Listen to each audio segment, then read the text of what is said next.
Estás viendo Infinito. Abre tu mente.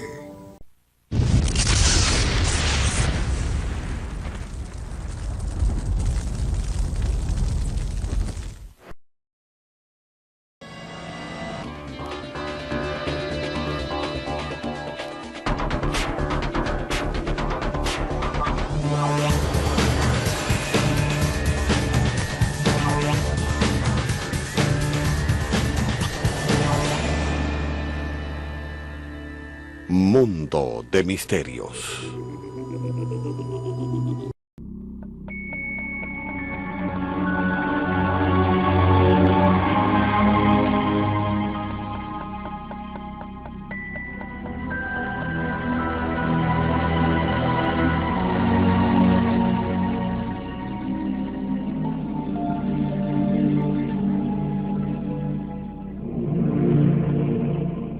Mitos de la humanidad.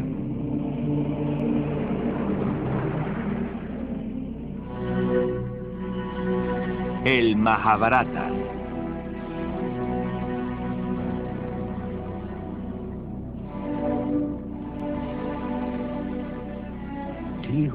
Aquel que piensa que puede matar y aquel que piensa que puede ser matado se equivoca. El deseo enturbia la sabiduría. Es el eterno enemigo del sabio. Ningún arma puede perforar la vida que hay en ti. Ningún fuego puede quemarla.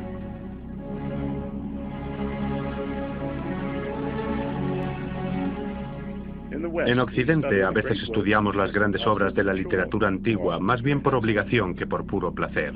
Homero, Shakespeare, nos parecen extraños, intelectuales, elitistas. El pasado no está vivo para la mayoría de nosotros. Hemos perdido nuestra conexión con él y nos sentimos extraños incluso en el mundo de nuestros abuelos. Es el precio que tenemos que pagar por el progreso que, en definitiva, es la creencia de que las edades doradas están siempre en el futuro, en la vanguardia. Ordenadores, medicina, ciencia. El pasado es una vergüenza. Nos avergüenza nuestra ignorancia, nuestras estúpidas supersticiones. Asumimos que es igual en todas partes, o pronto lo será. Paul William Roberts, viajero y escritor prolífico. Su libro más vendido en la India es El Imperio del Alma.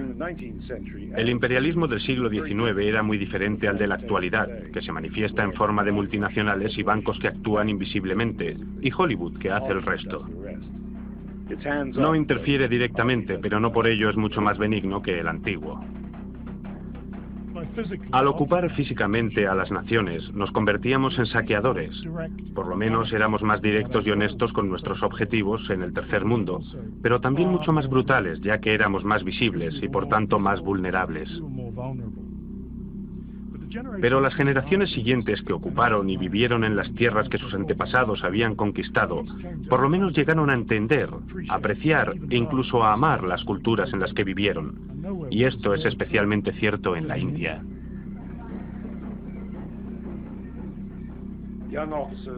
A los jóvenes oficiales o los funcionarios que llegaban por primera vez a sus nuevas casas entre hojas de palmeras y campos de arroz, o en el calor y el polvo de un acantonamiento del desierto, solían aconsejarles algún viejo sirviente indio bien intencionado, de que si querían entender la verdad, la esencia del lugar y sus gentes, debían leer simplemente un libro, el Mahabharata, la epopeya más antigua del mundo, con mucho, y con sus 90.000 versos, el gran poema épico más largo del mundo, superando a la Biblia y a todas las obras de Shakespeare juntas.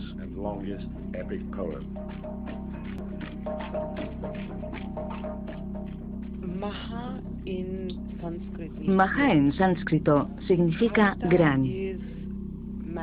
Bharata es humanidad, porque nosotros pensamos que todo el mundo desciende originariamente de la India, o India. Así que el Mahabharata es la historia de la gran India, o del hombre original.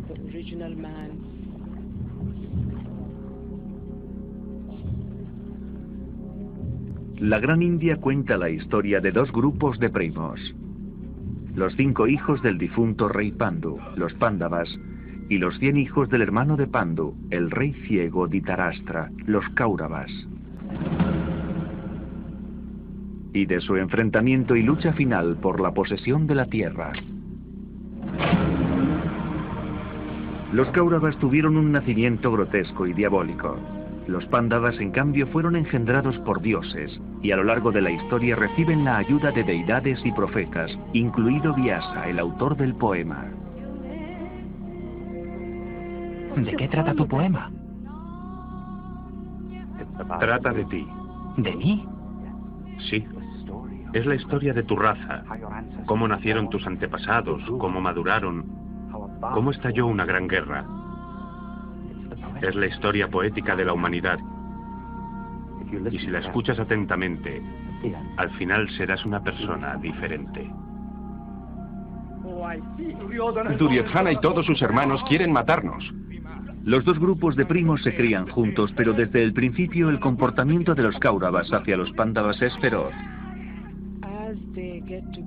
Cuando cumplen 18 o 20 años, la rivalidad se intensifica y se convierte en una lucha por conseguir la mano de la hermosa princesa Draupadi. Uno de los hermanos Pandavas, Arjuna, logra su mano en una lucha justa. Pero la madre de ellos, ignorando esto, les dice: compartidla entre los 5. Draupadi se convierte en la esposa de los 5 hermanos Pandava.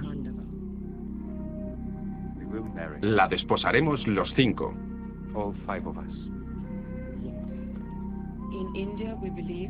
En la India creemos que los 5 Pandavas son los 5 sentidos.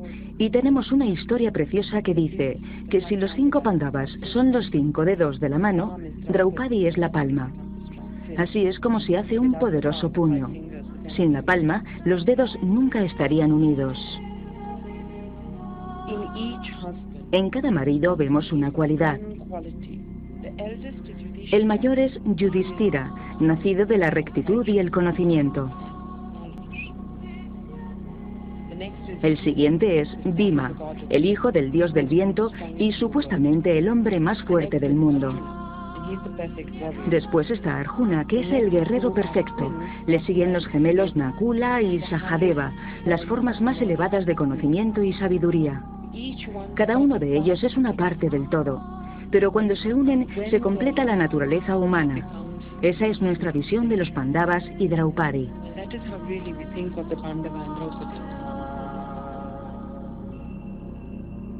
El Mahabharata no es simplemente una epopeya sobre una era, es un poema que se escribió en esa era. Los estudiosos indios lo sitúan miles y miles de años antes del inicio de la historia documentada.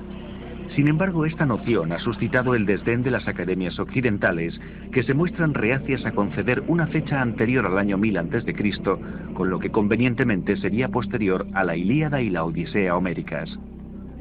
De cualquier modo, lo que la convierte en una obra única de la literatura universal es que, al contrario de lo que sucede, digamos, con la Ilíada o la Odisea, todavía en la actualidad siguen disfrutando de ellas cientos de millones de personas de todas las extracciones sociales, muchas analfabetas.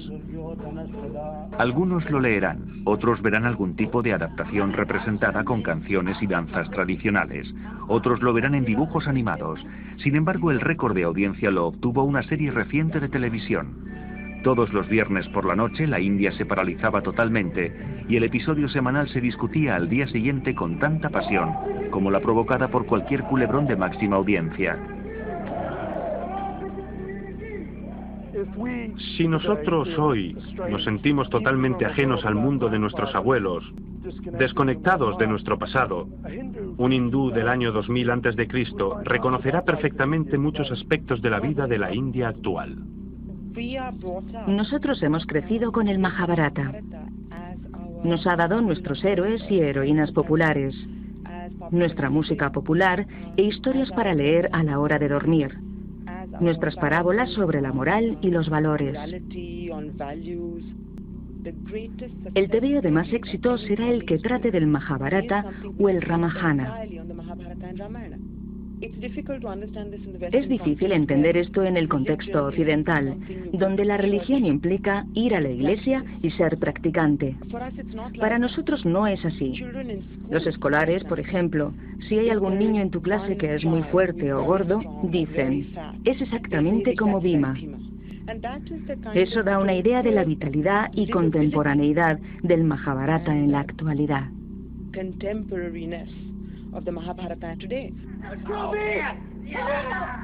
¿Pero un Bhima interpretado por un actor africano? Cuando fuimos a la India vimos muy claramente que no habría nada peor que copiar y hacer una reproducción falsa de lo que haría un indio, hecha por gente que no es india. En consecuencia, el director Peter Brook filmó un Mahabharata con actores de todas partes del mundo, con lo que logró que la epopeya fuera más asequible a todos los públicos.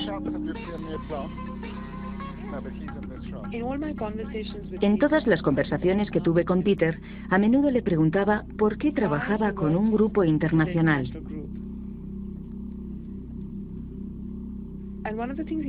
Y una de las cosas que me dijo fue, si un grupo tan pequeño, de diferentes razas, colores y países, puede crear algo armonioso, entonces el mundo tiene una posibilidad.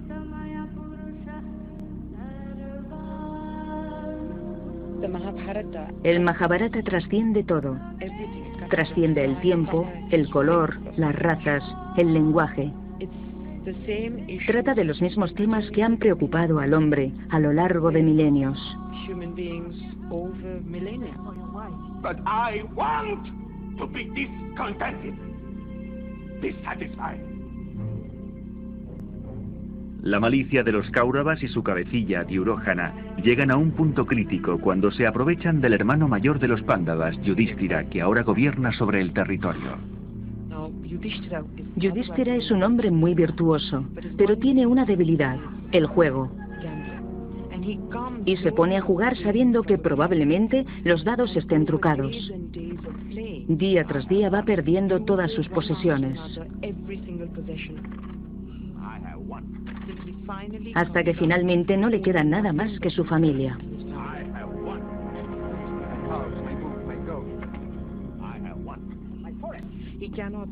No puede parar, es como si estuviera poseído.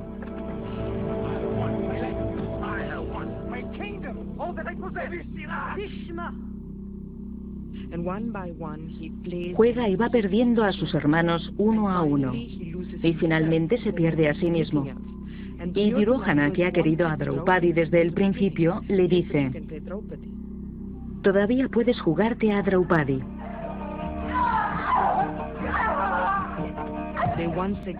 Vuelven a jugar y vuelve a perder.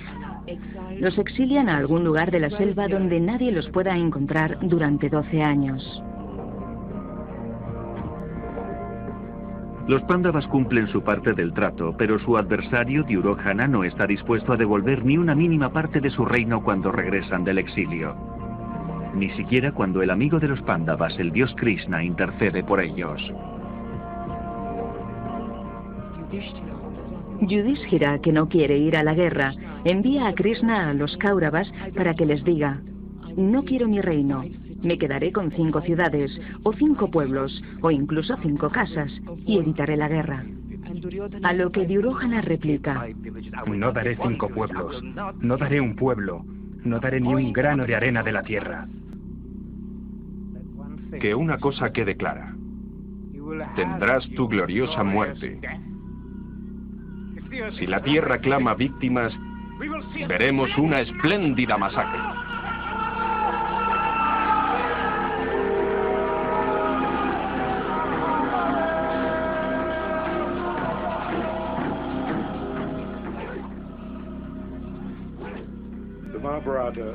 El Mahabharata es la historia de la guerra, de una guerra capital en un momento capital. El libro indio más antiguo, el de los sagrados Vedas, divide la vida en ciclos de tiempos astronómicos llamados yugas, que determinan el verdadero carácter de cada ciclo. Simplificando, estos ciclos son 4 y duran cada uno 28.000 años, durante los cuales hay un progresivo declive en los valores hasta la corrupción. Entonces el mundo es destruido para ser creado una y otra vez.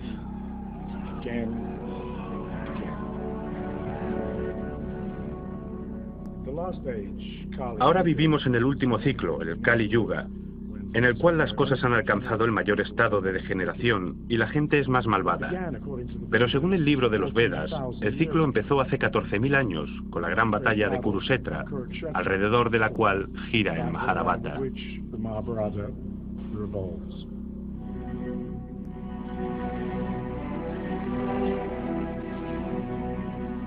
¿Existió alguna vez esa era o esa batalla?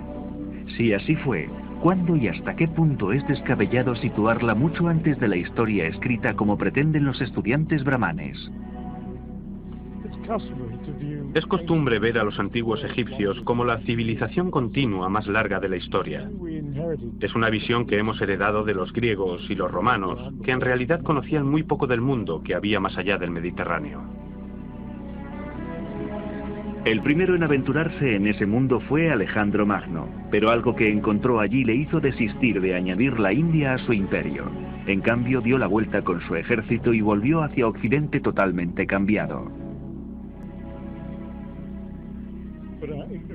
Pero nuestra ignorancia de la enorme antigüedad de la civilización de la India se debe más bien a nuestra tendencia a ver a Europa, nuestro mundo, como el centro de la vida en la Tierra.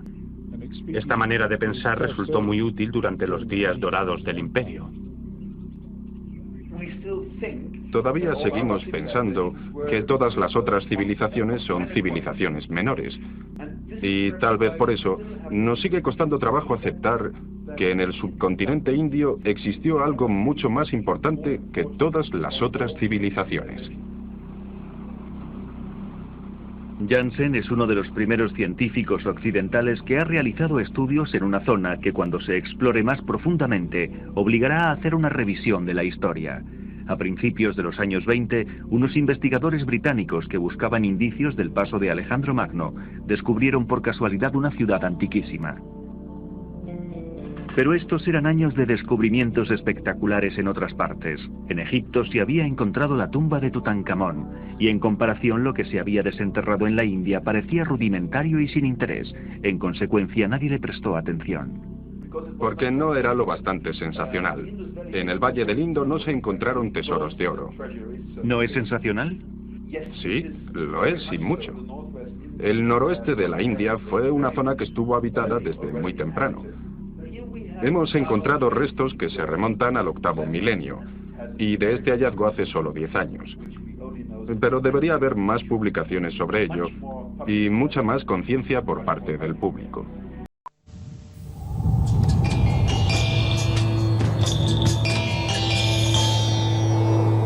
Estás viendo Infinito. Abre tu mente.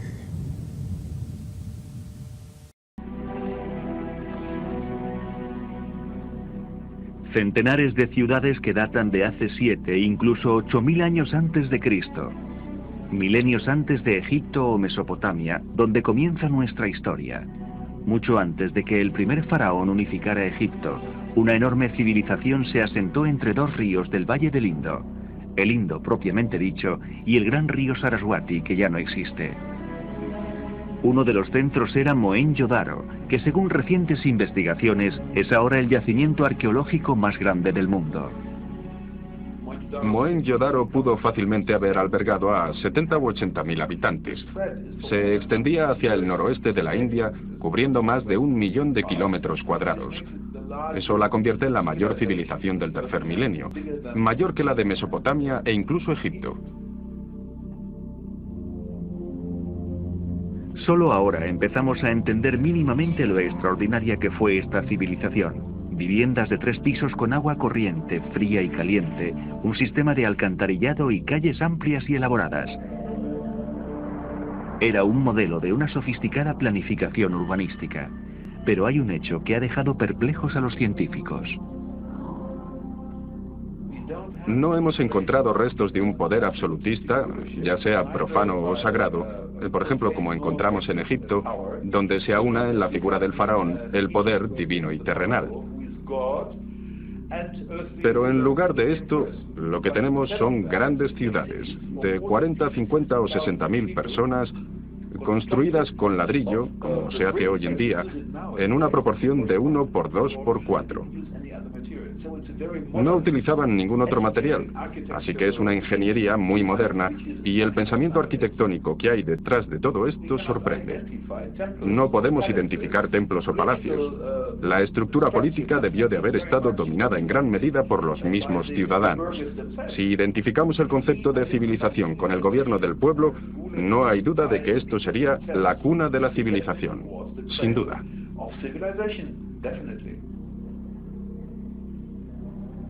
Cuando el dominio británico tocaba a su fin, se hallaron indicios de que esta civilización única e ignota de la India pudo haberse extinguido súbitamente alrededor del año 1500 a.C.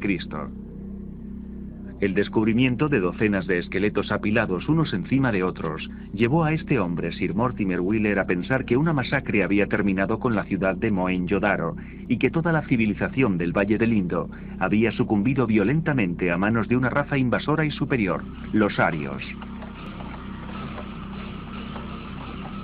Wheeler era un general británico que había sido destinado a la India para dirigir el servicio arqueológico.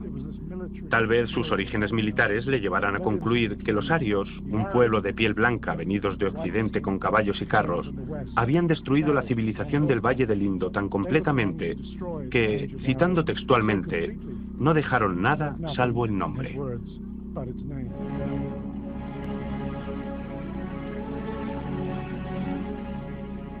Las conclusiones de Wheeler se adecuaban a una mentalidad según la cual el colonizador es superior en todos los sentidos al colonizado. Desde entonces, generaciones enteras de historiadores han creído que los arios conquistaron y destruyeron la civilización del Valle del Indo y empujaron a otras razas más débiles y de piel más oscura hacia el interior de la India, y que allí empezaron una civilización totalmente nueva, y por lo tanto son los autores del Sagrado Veda y el Mahabharata. En vista de los nuevos descubrimientos, esa teoría empieza a tambalearse. En primer lugar, se ha descubierto que el río más grande de los tiempos de los Vedas, el Saraswati, se secó alrededor del 2000 a.C.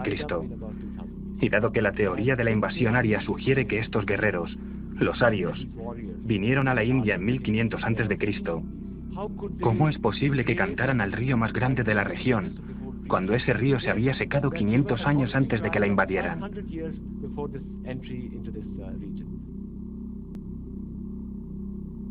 Tampoco los esqueletos del Mohenjo-Daro aportan prueba alguna. Si esto hubiera sido una masacre con una posterior ocupación por parte de un pueblo extranjero, habría restos humanos en los estratos superiores del yacimiento, porque después de la ocupación, la ciudad habría sido abandonada y también habría simultáneamente indicios de la cultura extranjera, es decir, los destructores. Pero no hay indicios arqueológicos de ese tipo. Ninguno. No fue el choque de la invasión, sino el cambio climático lo que acabó con el esplendor de las ciudades del Valle del Indo. El gran río Saraswati se secó. La desertización obligó a las gentes a emigrar al interior de la India. Solo siglos más tarde llegaron los pueblos arios que gradualmente se fueron mezclando con la población. Mohenjo-Daro fue abandonada después de unas inundaciones. Estas dunas de arena fueron en tiempos el cauce del gran río Saraswati. El epicentro de la India se trasladó al este, en el poderoso río Ganges.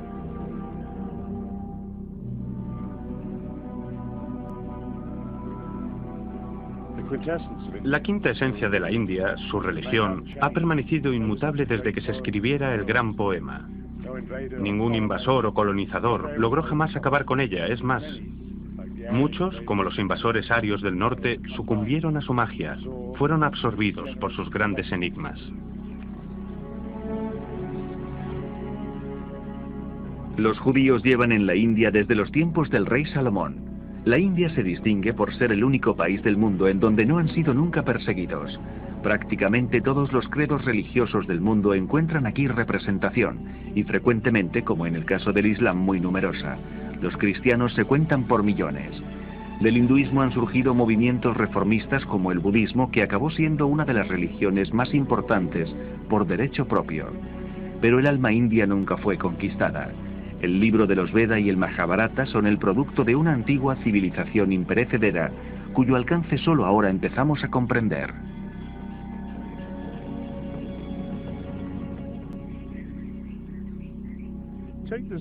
Vean este sello.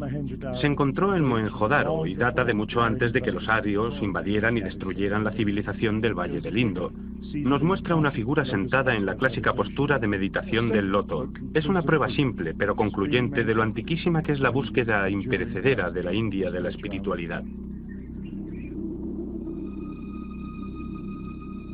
En vista de los nuevos descubrimientos, las cronologías han empezado a alterarse y progresivamente se están dando fechas de composición cada vez más antiguas.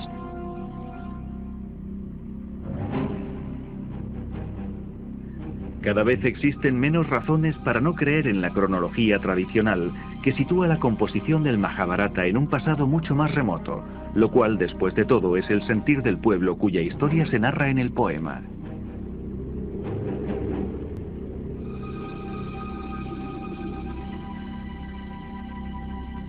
El poema describe una guerra que tuvo lugar mucho antes a la de Troya de la Ilíada y la Odisea homéricas.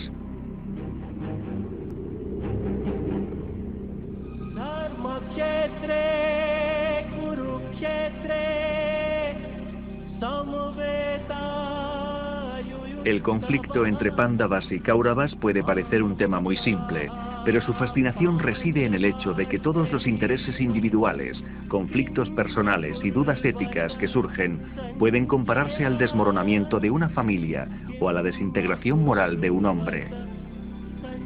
Por encima de todo, la épica formula las bases de la filosofía religiosa y del pensamiento indio.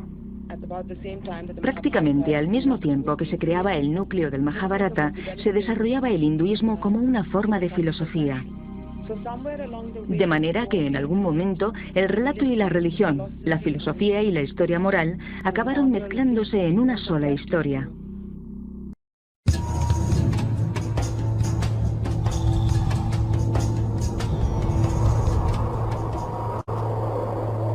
Estás viendo Infinito. Abre tu mente.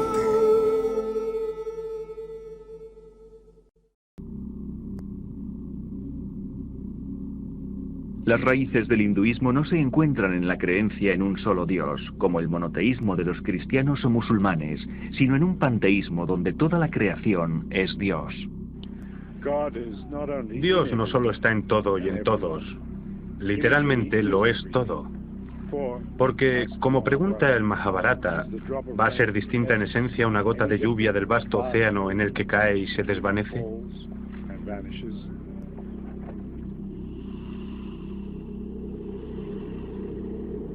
Si Dios es todo, está en nosotros, y nosotros somos Él. La búsqueda del hombre, por tanto, es la búsqueda interior de lo divino, llegar a formar parte de todo, parte de Dios.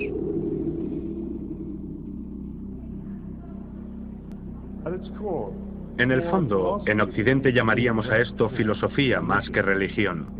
Y de esta filosofía, demasiado austera y de difícil comprensión para la mayoría, nació la pasmosa diversidad de hinduismos, en los que hay un número estimado de 36 millones de dioses y diosas.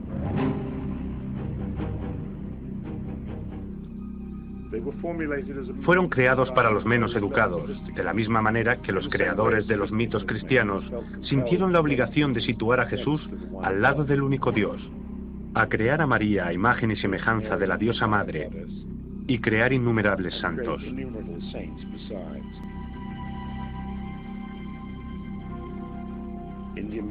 La mitología india es como un espejo que refleja el deseo de los corazones de todos los que se miran en él.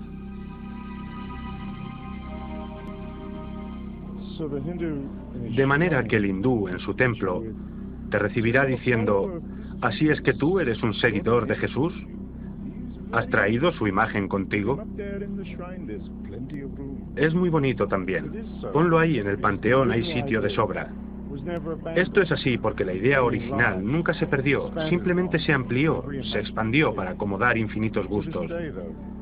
Pero hasta ahora, hoy en día, un hindú en el fondo solo cree de verdad en un Dios indescriptible, creador de todo, incluso de ti, y al cual todo vuelve.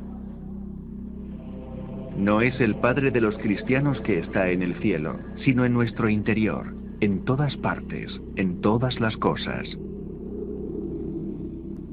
A veces se le conoce como Paratman. Atman significa el alma individual. Param significa supremo, es decir, el alma suprema.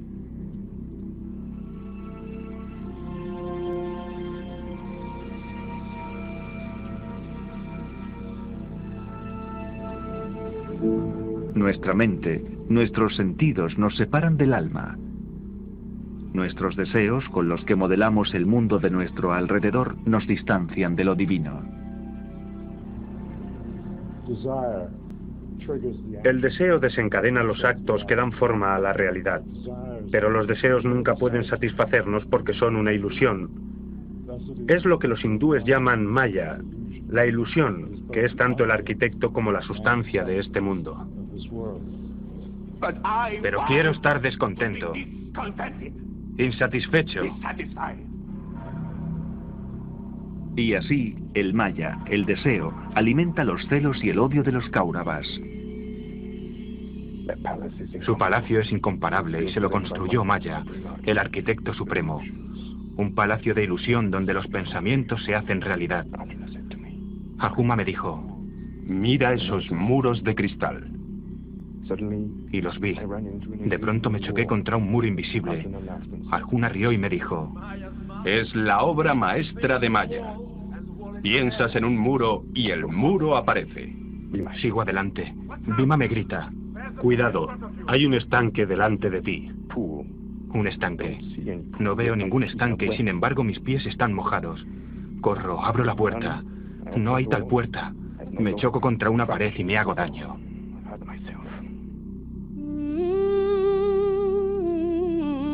La persecución de lo que deseamos, todo lo que hacemos cuando vamos en pos de esa ilusión, hace que el alma esté constantemente renaciendo, vida tras vida.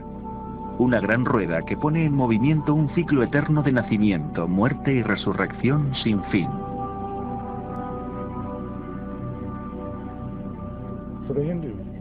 Para los hindúes lo que es triste es la vida, no la muerte. Es una visión que comparten muchos de los antiguos, quienes a veces consideran que estar condenado a la vida eterna es la peor maldición de todas, mientras que para nosotros es la mayor recompensa. Pero quizá nos equivocamos.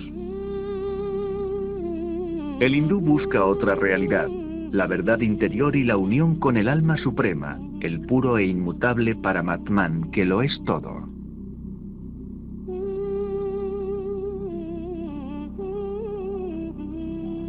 En un plano sencillo, Paramatman se convierte en una trinidad en la que el alma suprema se transforma en Brahman, que se asemeja al Dios Padre. Otra expresión del alma suprema es el segundo ser de esa trinidad, Shiva, el destructor de mundos, el que limpia el suelo para que todo pueda volver a empezar. En él se reconcilian los polos opuestos de la existencia, la vida y la muerte.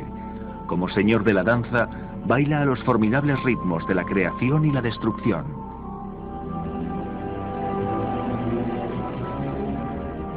Una tercera expresión del alma suprema es Vishnu, el creador y preservador de mundos que a lo largo de las edades se va encarnando en diferentes formas en la tierra para asistirnos en nuestro camino. Para muchos, una de esas encarnaciones fue Buda. En el Mahabharata, el dios Vishnu baja a la tierra como Krishna, el auriga y amigo de los Pándavas, cuando deben afrontar la guerra y el horror de la matanza de su familia y amigos. Arjuna es el comandante en jefe del ejército de los Pándavas y Krishna es el auriga. La guerra está a punto de comenzar y de repente Arjuna tiene un momento de flaqueza y cae a los pies de Krishna diciendo, no puedo luchar.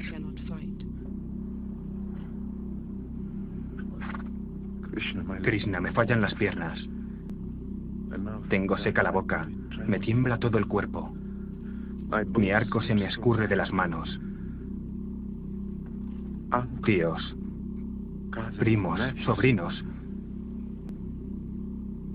Drona, mi maestro, están todos allí.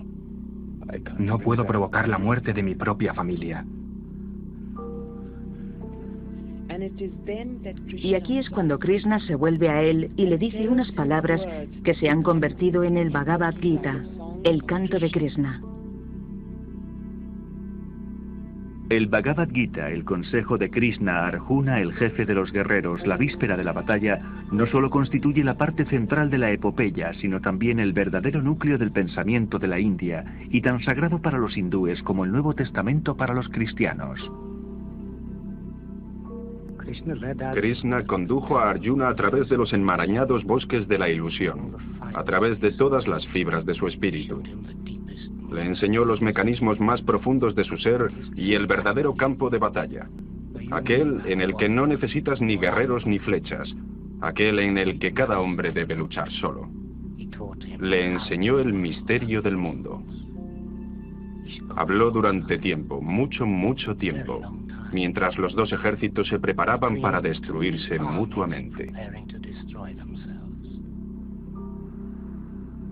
El Bhagavad Gita es la esencia de todo lo que es el hinduismo y es la exhortación de Krishna para que Arjuna acometa la acción correcta y tenga los pensamientos adecuados.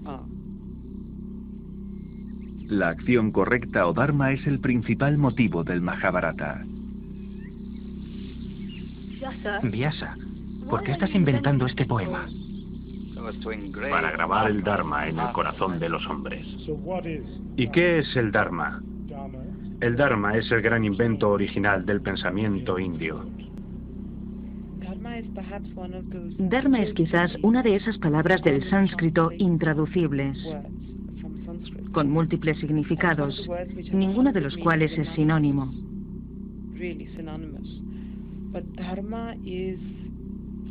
Dharma es al mismo tiempo virtud, deber, el camino correcto, la acción apropiada, aquello que una persona debe hacer en un momento dado. ¿Qué está haciendo Krishna? Le está diciendo a Arjuna que la victoria y la derrota son lo mismo. Él insta a que actúe, pero sin reflexionar en los frutos de su acto. Le está diciendo, despégate, lucha sin deseo. Me dices que olvide el deseo, que sea desapasionado, pero me instas a que luche, que masacre. Tus palabras son ambiguas, estoy confundido. Krishna le responde, No te retires hacia la soledad. La renuncia no es suficiente. Debes actuar, pero la acción no debe dominarte.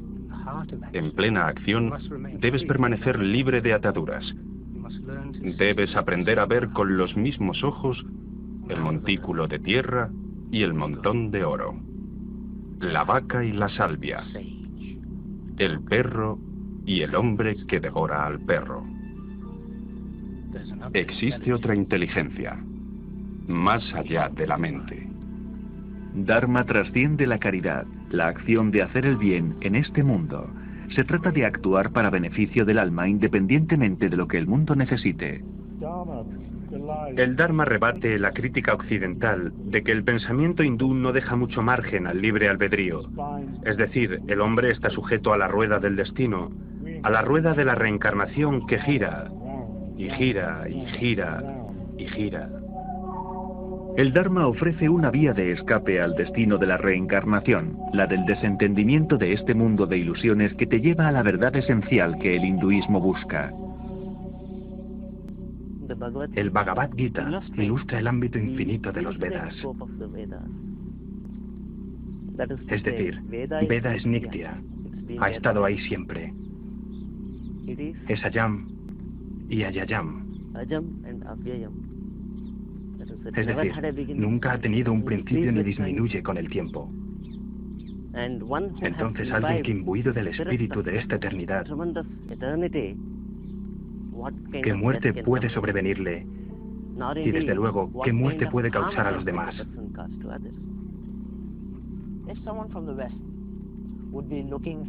Si alguien de Occidente buscara la santidad de la que habla el Bhagavad Gita, ¿dónde tendría que buscar?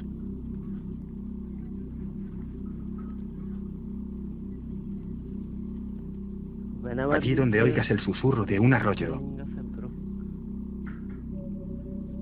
está la entrada hacia lo divino.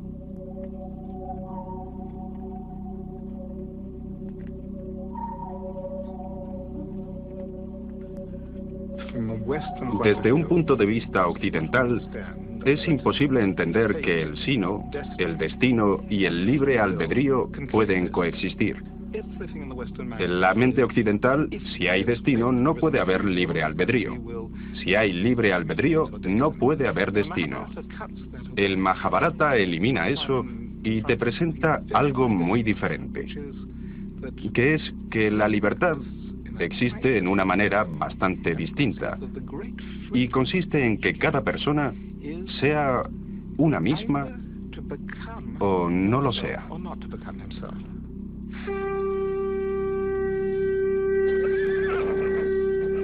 Este distanciamiento es lo que le permite a Arjuna tocar el cuerno, a pesar de los horrores que la guerra promete.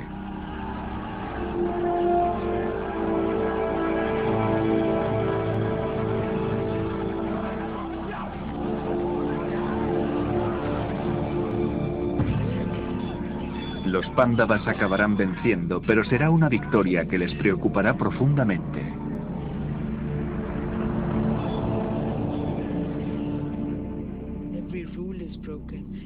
Hay una destrucción de todos los valores. No hay diferencia entre los buenos y los malvados. No hay diferencia entre el enemigo y el que no lo es.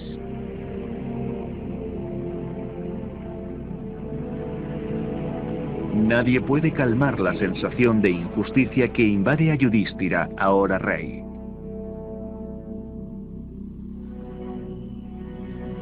Finalmente los Pándavas deciden que ha llegado la hora de que ellos también dejen el mundo y se embarquen en el gran viaje, adentrándose en el frío norte en busca del cielo.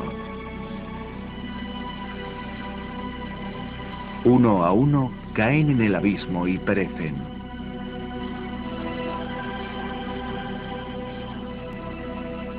Hasta que solo queda Yudhishthira con un perro que le ha seguido fielmente durante todo el camino. ¿Quién ha llegado hasta aquí? ¿Quién eres tú? Soy Yudhishthira. Estoy buscando la puerta del paraíso. Has demostrado ser un buen rey. Abandona a este perro y entra. No puedo dejar a este perro. ¿Por qué? Me ha seguido todo el tiempo desde que dejé la ciudad. El paraíso no está abierto a perros. Déjale. ¿Abandonar a una criatura que me quiere, que está indefensa? No puedo.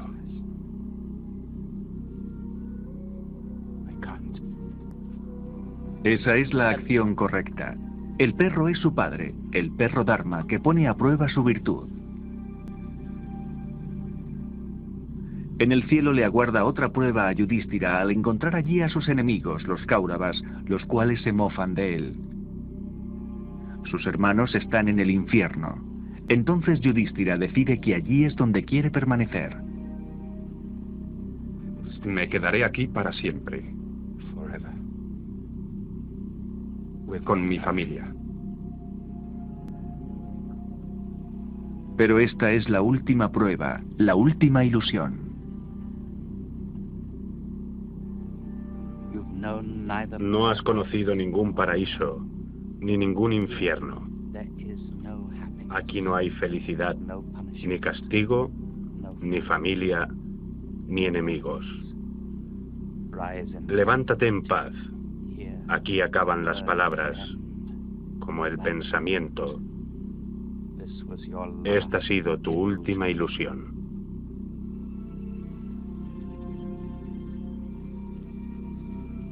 Así acaba el Mahabharata.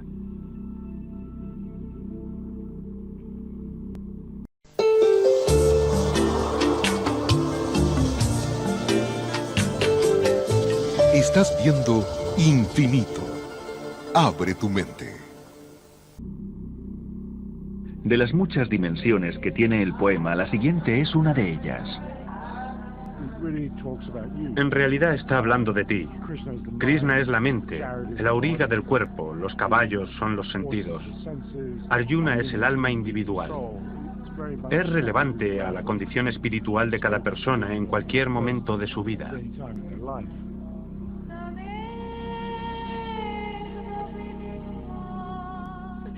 Entonces mueren sin descendencia todos. Pero me has dicho que el poema cuenta la historia de mi raza. ¿He nacido de una raza muerta? Mira a esta mujer. Krishna le salvó la vida a esta niña porque su sangre es la sangre de Arjuna, su amigo. Pasarán los siglos y tú descenderás de esta mujer.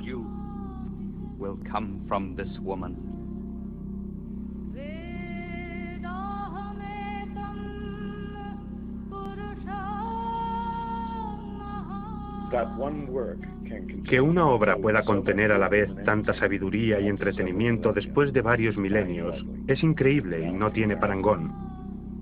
Aunque la Ilíada de Homero, así como el Nuevo Testamento, fuera tan popular hoy en día como lo fue hace 2000 años, aún así no podría compararse con el poema atribuido a Vyasa. En comparación, hasta Shakespeare es un peso pluma.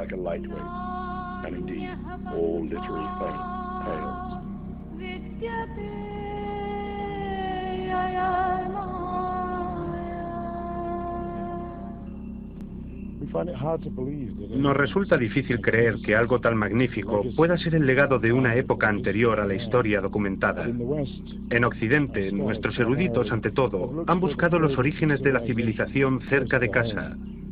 Para nosotros, la India es una mera nota al pie de página.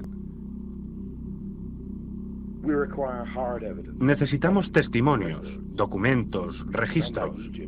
Pero al contrario de lo que pasa en Egipto o Mesopotamia, donde nada se deteriora, el clima de la India es una garantía de que nada, ni tan siquiera las inscripciones en piedra más dura, sobrevivirá más de un milenio. Pero, ¿podríamos equivocarnos? En lugar de ser una nota a pie de página, ¿debería la India estar en los capítulos principales de nuestros libros de historia?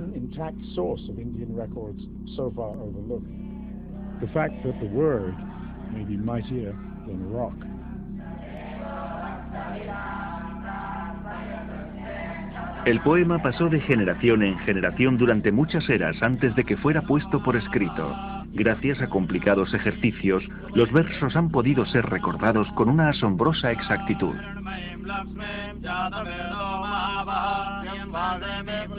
Por ejemplo, estas paradas en medio de la frase dan el relevo al siguiente, y así infinitamente hasta que se recuerda con precisión.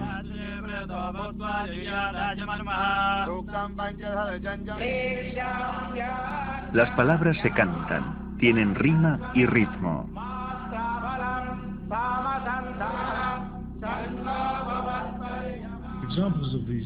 Ejemplos de reglas mnemotécnicas, es decir, reglas para ayudar a memorizar, están por todas partes. Pero el sánscrito, la lengua de los Vedas, tiene un metro, un ritmo inherente a la lengua tan preciso que siempre sabes si te has equivocado o no. Es posible que la tradición oral, los mismos poetas, hayan esculpido un monumento capaz de soportar mejor que las rocas el paso del tiempo. Pero cuando se pone por escrito se pierde. Funciona de oído, siguiendo el ritmo del corazón. El sonido acalla a la mente, detiene todo pensamiento. Pero como dice el libro, comete un solo error. Ahí es cuando ataca la serpiente, cuando el oído escucha. La tradición oral no necesita de libros escritos, y si es posible recordar perfectamente durante 1000 años, ¿por qué no durante milenios o más? Dentro de los Vedas y del Mahabharata, los estudiosos han encontrado recientemente sorprendentes corroboraciones de la antiquísima fecha de composición de estos textos. Las pruebas tienen que ver con la mención que se hace en el libro de los Vedas y el Mahabharata de las estrellas y los cielos.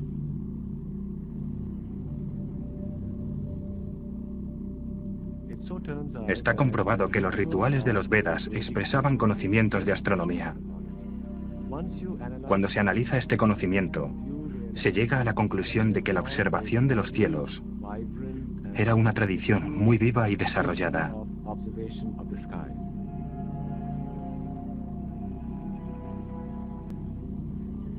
En la antigua India se conocía desde hacía milenios un fenómeno de la astronomía llamado precesión, con el cual no estamos familiarizados la mayoría de nosotros. La precesión no es tan difícil de explicar. ¿Recuerdan qué es esto? Es una peonza. Imagínense que es la Tierra que gira alrededor de su eje, lo cual nos da los días y las noches. Pero al mismo tiempo hay un movimiento de contrarrotación, un desplazamiento. El eje de la Tierra se desplaza cada 26.000 años. Desde la Tierra, este bamboleo hace que parezca que las estrellas y las constelaciones viajen por los cielos. Detrás del sol del amanecer, las vemos cambiar cada poco más de 2000 años. Nos referimos a Piscis, Aries y Tauro.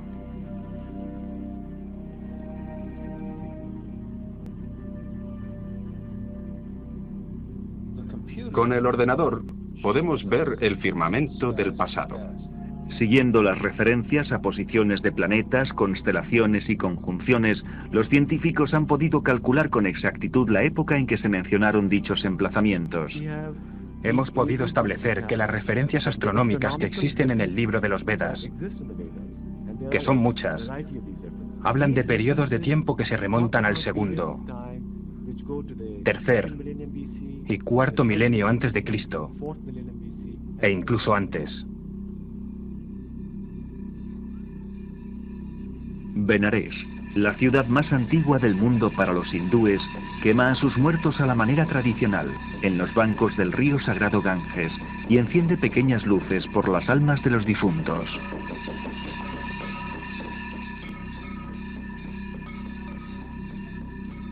Si el Majábharata tiene algún mensaje que transmitir, sin duda es que el hombre debe preocuparse ante todo por buscar la paz interior y la verdadera felicidad, la cual no está aquí en este mundo. Entender esto es la clave para entender la esencia del pensamiento indio. La indiferencia por las posesiones materiales, algo muy evidente aquí, pero que a los ojos occidentales es un crimen, es producto del conocimiento intrínseco de que cualquier cosa que ganes en este mundo, la perderás en el momento en que tu cuerpo se reduce a cenizas, se funde y desaparece en el aire. Entonces, ¿para qué preocuparse demasiado por cosas efímeras? Puede que esto sea una receta para la pobreza, pero también lo es para acumular el tipo de riqueza que uno puede llevarse consigo al otro mundo.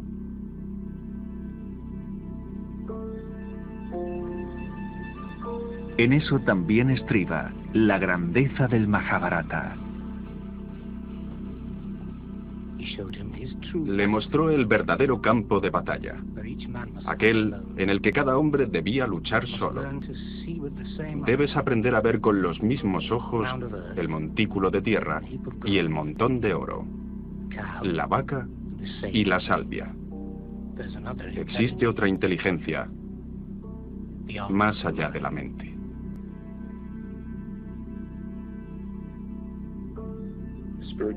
Parece que la ciencia del espíritu, la técnica exacta para la autorrealización y la liberación, ha sido una parte de la sociedad india desde muy antiguo. Como les dijeron a esos nuevos soldados y funcionarios del imperio, quien entienda esto, entenderá a la India. Y aquellos que no consigan entenderlo, nunca entenderán nada de ella.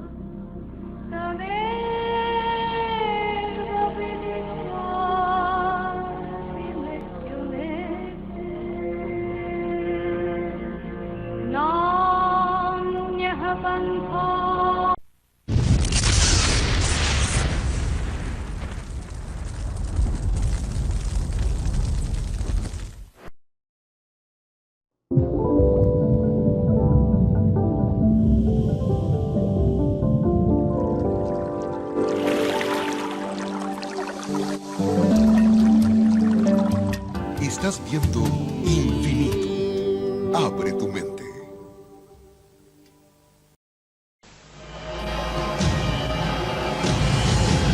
Cada minuto, de cada hora, de cada día, ocurren eventos inexplicables. Incidentes, fenómenos, encuentros, ritos, experimentos. Cada día, cada hora, cada minuto, cada 60 segundos, se revela una vida llena de misterios. Ahora un canal trata de dar luz a todo. Un canal que indaga los misterios del universo.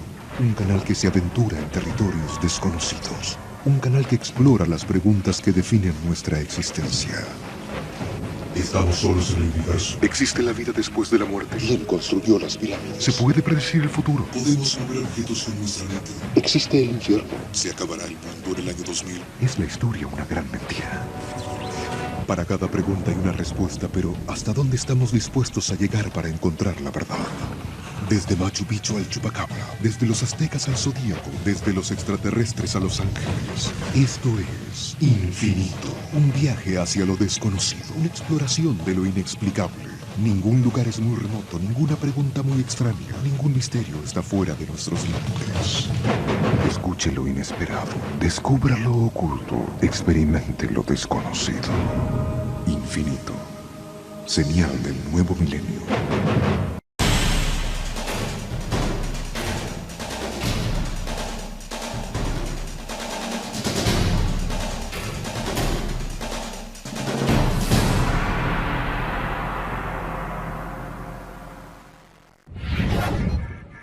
Infinito.